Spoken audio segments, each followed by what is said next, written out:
Surprise, my older sister is pregnant. My other older sister.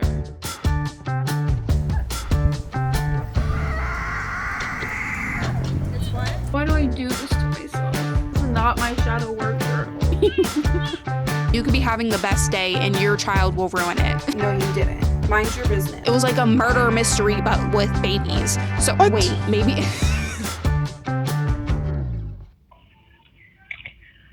You've reached the voicemail of... Okay, so I guess that they're not available.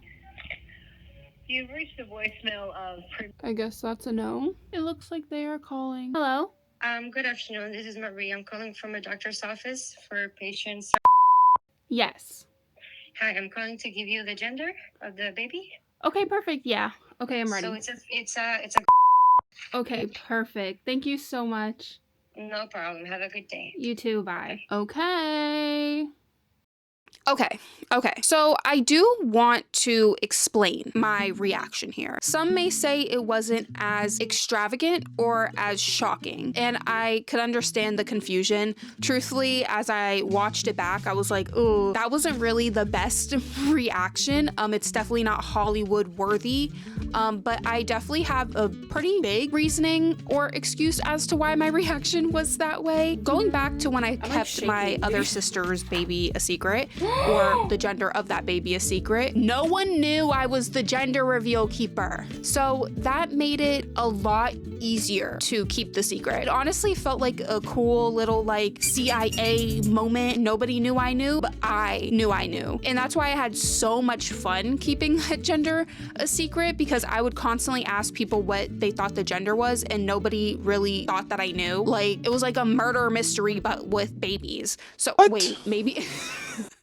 Maybe not like that, but anyway, you know what I mean. This time, everybody knew that I was going to be the gender keeper. I'm terrible at keeping secrets. I literally could not hold water. I think it's a positive because I don't have too many things that I keep secret from people, so nobody could be like, oh, I know this about you. I already told 10 people, so you really can't do much for me. I already told everyone that I did that. I don't know. I think it's a good thing. I'm just not embarrassed of most things that I do. This time, it was very, very different, and honestly, I had all of these emotions going through my head, and I had to keep this huge secret and then deal with the fact that everybody was going to ask me what the gender was. I didn't really know what to do with all of that emotion. So basically I froze. I had no idea what to do with all these emotions and feelings, truthfully. Fight or flight truly has absolutely nothing on me. I don't do either. I just sit still.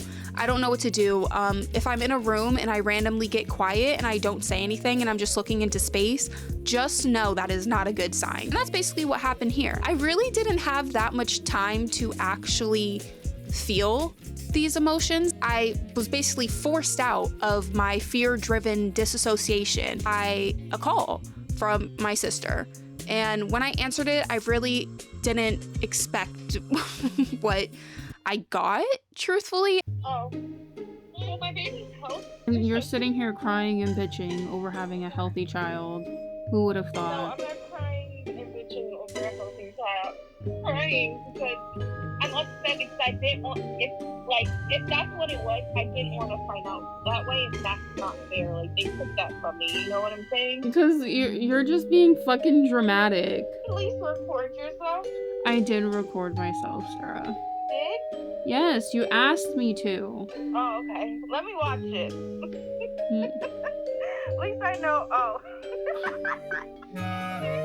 Recording. Crying on the phone. Oh, this is gonna be great for the vlog. Now, I think my sister had a pretty valid reason for freaking out. She basically opened these test results and she claimed that she saw the gender of the baby in it. I'm not sure if that's really what it meant. I kind of didn't think much of it. What I had to do was sit there and convince her that they were wrong, but right at the same time.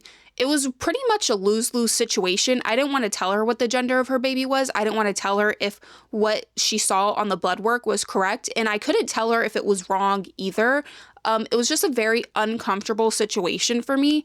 Luckily, in every uncomfortable situation, the one person who seems to always break the ice is my 1.5-year-old niece.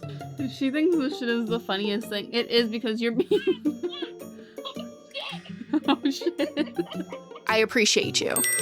Now, at this point, you would think that getting the gender is the hardest part. You're wrong. Not even close. Okay. Really, the hardest part is basically having to just move on, go on, like everything's normal and like you don't have like this super top secret. Like I genuinely felt like a CIA agent, except everybody knew I was a CIA agent. So it was a lot. So this gender reveal was also a little different because I had to do a little bit more prep for this one, which I actually kind of enjoyed. It made me feel like I was more a part of it. Okay, so today is a very big day. I actually didn't tell anyone I was doing this today, so welcome to day 2 of the gender reveal. Today is basically like my prep for the gender reveal since I'm the gender reveal holder. Or I'm the gender holder. Since I'm the gender holder, that basically means that I have to get all like the prep. So basically the way the gender reveal was going to happen was my sister was going to be turned around and then her daughter, my niece, Jaylani, was going to have a bouquet of flowers that were a certain color and she would turn around and see her daughter with whatever color flowers there were. I just didn't want to like pick up a random bouquet of flowers that I felt were a certain color. I kind of wanted it to be a little bit more personable, so I wanted to actually build the bouquet. It is a lot of extra work and trust me, it was the day of the gender reveal, like 20-30 minutes before the gender reveal was actually going to start, and I was sitting here building a bouquet. I was poor planning on my part, but I really wanted this to be special and to be as personable as possible. So I decided to just do the extra work and build the bouquet, which it ended up turning out really good, and I was really proud of my work. I was bawling my eyes out because I'm like a very emotional person now. I don't look at it as like necessarily a negative thing. It's just a thing that I am now. Let me put this up a little bit. It's like a traveler's journal that my mom custom made for me. I was actually going to save it for my travels, but then I decided that I actually wanted to write something in it before that. So I'm actually gonna write a letter to my sister's baby, the one that she's currently pregnant with, because I have like some personal things and advice that I want to give them. Yeah, that's why I was crying. Plus I was listening to Landslide by Stevie Nicks and it just completely destroyed me. So I kind of got this idea. My goal actually is to continue writing things to my nieces and nephews. And I'm gonna start with this baby. I'm gonna take off my makeup first because I was already crying and my makeup's already destroyed right now.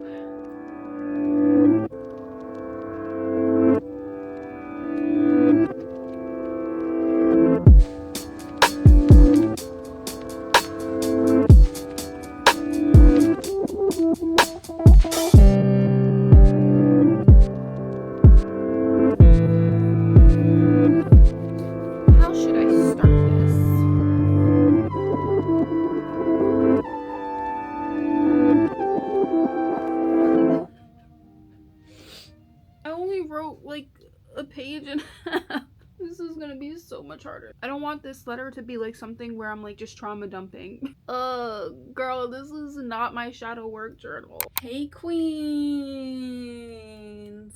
It is gender reveal day and I have not prepped anything for this gender reveal and I have less than an hour to get everything ready. I had to take a shower because my head was itching.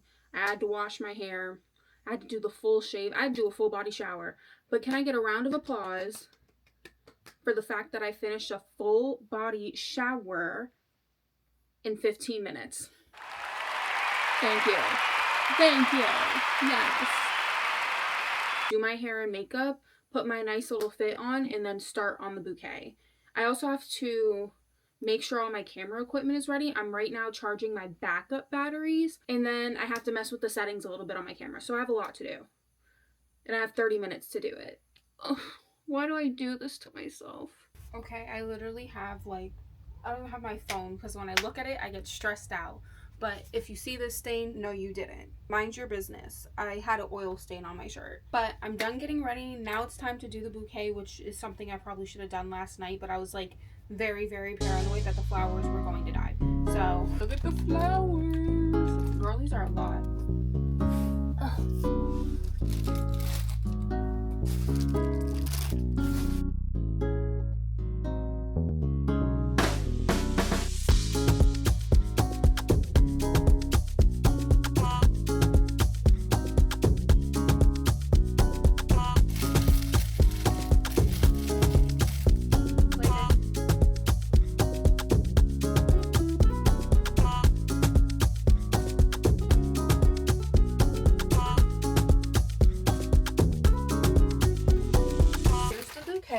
does not look good. I tried my best.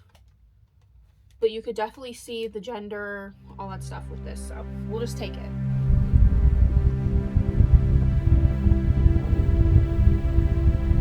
Okay. You look creepy.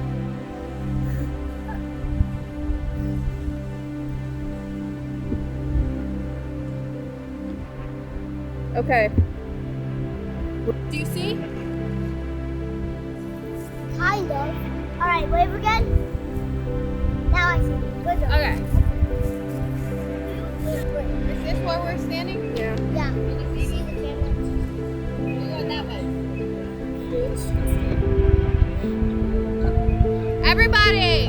Everybody's gonna turn around. We're all gonna turn around at the same time when Jaylani has the bouquet. We're all gonna know together.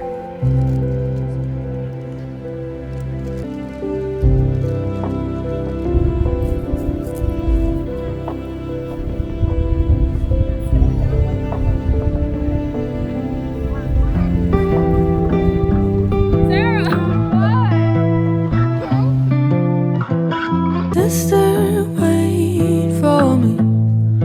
Been so long since I saw your face. And brother, call me. 'Cause when I feel small, I always miss our family. Tonight I miss my family.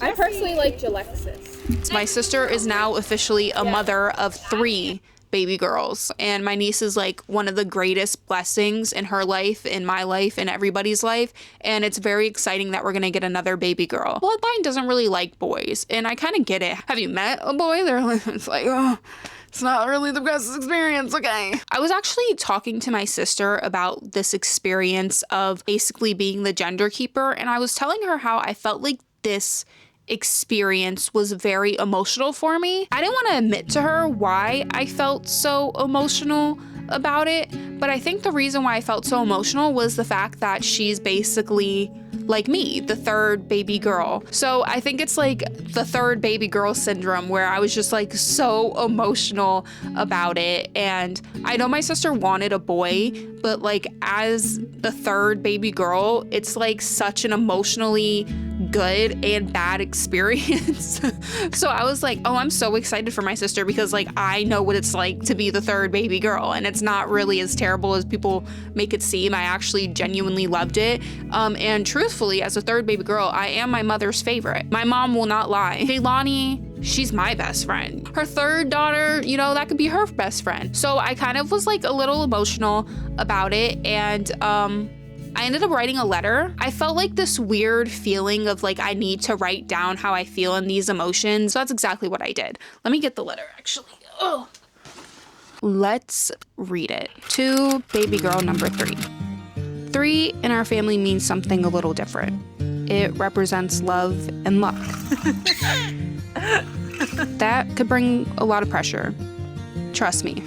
I know. I was baby girl number 3 myself. So let me give you a little advice. It can be scary and lonely most times. It's weird. It's like our brains are wired differently. We come out the womb already knowing what to do. And we are born into families that are already built. And we spend most of our lives trying to find our way into it. But when you do, you'll never be alone again. It's funny. If you think about it, before we were anything, we were sisters. It was the one thing we were always guaranteed to be, even before we were born. I know that sometimes that feels like a burden and not a blessing, especially with your middle sister. They are just always built different. But just know, no matter how alone or scared you may feel, your sisters will always be just a room away. Or a bunk bed away, if you're anything like me. At times you'll be sitting in your room wishing that your sister would stop talking on the phone so loud, or that the other one would just stop taking so long in the bathroom. Seriously, a shower should not be over 30 minutes long. I'm sorry.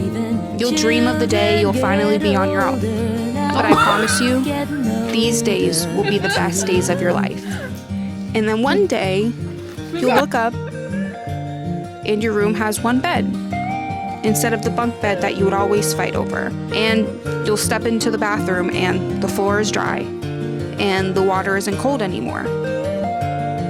Your room away becomes a phone call away that becomes a city.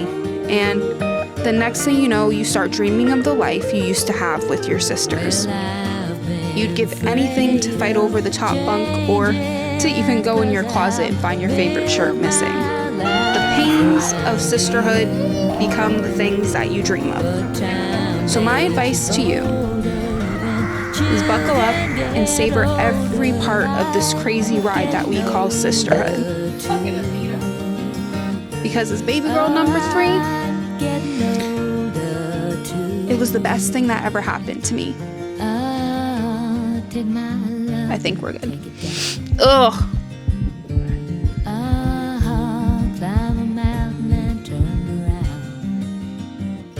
And if you see my reflection in the snow, I have the best. God bless you. and if you see my reflection in the snow, Now you gonna copy her? By the shirt, got one eye open. Got one eye. oh, the landslide bring it down. The rain falling from the cooking. I'm gonna sleep. Clearly. Sometimes.